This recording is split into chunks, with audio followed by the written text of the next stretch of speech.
If you have old dingy outlets like I do, and you don't want to replace them because you don't want to mess with the electrical stuff, here's a super easy, renter-friendly DIY trick that I like to do is I just replace those outlet covers with these.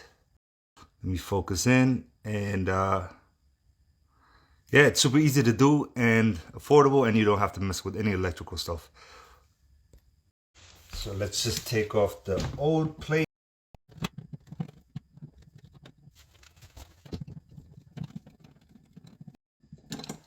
Get rid of this. And I tried cleaning these even with a magic eraser and it didn't work. So we're just gonna pop this on here.